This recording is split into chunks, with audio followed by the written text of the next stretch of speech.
আসসালামু আলাইকুম ওরহমতুল্লাহি ওবরকাত। সুধী শ্রোতা বন্ধুরা, আশা করছি আপনারা সবাই ভালো আছেন। আজকে আমরা জানব আশুরার রাতের নামাজ সম্পর্কে, অর্থাৎ 10ই মুহররম আশুরার রাতের নামাজ সম্পর্কে জানব। সুধী শ্রোতা বন্ধুরা, আশুরার রাতের নামাজ 9ই মুহররম দিবাগত রাতে 2 রাকাত নফল নামাজের প্রত্যেক রাকাতে সূরা ইখলাস 3 বার পরে আদায় করলে নামাজের কবর কিয়ামত পর্যন্ত আলোকিত থাকবে। সুবহানাল্লাহ। এই হচ্ছে আশুরা রাতের নামাজ, অর্থাৎ 9ই মুহররম দিবাগত রাত্রে। এ রাতে আরও 4 রাকাত নফল নামাজের প্রতি রাকাতে সূরা ইখলাস 50 বার করে আদায় করলে তার 50 বছর আগের এবং পরের গুনাহ মাফ হয়ে যাবে। সুবহানাল্লাহ। এগুলো সব হচ্ছে নফল নামাজ। সুধী শ্রোতা বন্ধুরা, এখন আমরা জানব আশুরার দিনের নামাজ সম্পর্কে, অর্থাৎ 10ই মুহররম দিনে আমরা আশুরার কী নামাজ আদায় করব। 10ই মুহররম দিনে 4 রাকাত নফল নামাজের প্রত্যেক রাকাতে, এর আগে আপনারা যদি রোজা থাকেন তাহলে আরও ভালো। 10ই মুহররম দিনে 4 রাকাত নফল নামাজের প্রত্যেক রাকাতে সূরা ইখলাস 50 বার, তারপর 50 বার করে আদায় করলে 50 বছরের আগের এবং পরের গুনাহ মাফ হবে এবং বেহেশতে 1000 নূরের মহল প্রস্তুত হবে। সুবহানাল্লাহ। আশুরার আরও 4 রাকাত নফল নামাজ 2 সালামে পড়া যায়।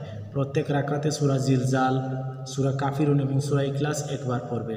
নামাজ শেষে 70 বার দুরূদ শরীফ পড়বেন, যে কোনো দুরূদ শরীফ পড়বেন। এ নামাজিকে আল্লাহ সুবহানাহু ওয়া তাআলা হাসরের দিন মাফ করে দিবেন। সুবহানাল্লাহ। হযরত আবু হুরায়রা রাদিয়াল্লাহু তাআলা থেকে এই নামাজ বর্ণিত। পহেলা মুহররম হতে 10ই মুহররম পর্যন্ত প্রতিদিন জোহরের পর 4 রাকাত নফল নামাজের প্রতি রাকাতে সূরা ইখলাস 15 বার পড়বেন। এ নামাজের সওয়াব হযরত ইমাম হাসান রাদিয়াল্লাহু তাআলা ও ইমাম হুসাইন রাদিয়াল্লাহু তাআলার রূহের উপর বকশিশ করবেন। এ নামাজ পড়লে কিয়ামতের দিন ওই নামাজের জন্য তারা সুপারিশ করবেন। সুবহানাল্লাহ। অর্থাৎ পহেলা মুহররম থেকে আশুরার 10 তারিখ অর্থাৎ মুহররম 10 মুহররম পর্যন্ত প্রত্যেক জোহর নামাজের পর 4 রাকাত এই নফল নামাজ পড়বেন। হাদিস শরীফে আছে, মান তাশাব্বাহা বিকাওমিন ফাহুয়া মিনহুম, যেই সম্প্রদায়ের সাথে সম্পর্ক রাখে সে সেই সম্প্রদায়ের দলভুক্ত হবে।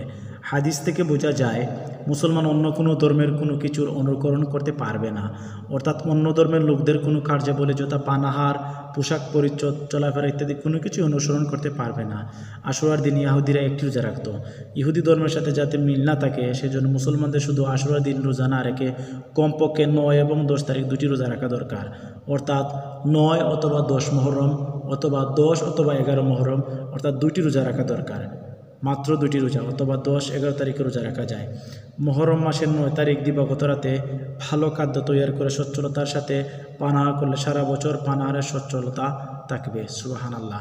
আবার বলছি, যারা রোজা রাখবেন চেষ্টা করবেন 2টি রোজা রাখার, অর্থাৎ একটি রাখলে ইহুদিদের সাথে সংপৃক্ত হয়ে যায়। তাই 9 অথবা 10 অথবা 11 মুহররম 2টি রোজা রাখবেন। সুধী শ্রোতা বন্ধুরা, আশা করছি আপনারা খুব সহজে বুঝতে পেরেছেন এবং আশুরার দিনের নামাজ এবং আশুরার রাতের নামাজ কী করতে হবে আশা করি খুব সহজেই বুঝতে পেরেছেন। ভিডিওটিতে কোনো ধরনের ভুল ত্রুটি হয়ে থাকলে আপনারা ক্ষমা সুন্দর দৃষ্টিতে দেখবেন এবং ভালো লাগলে সাবস্ক্রাইব করে আমাদের পাশে থাকবেন। এই পর্যন্ত আপনারা সবাই ভালো থাকুন। আসসালামু আলাইকুম ওয়া রাহমাতুল্লাহ।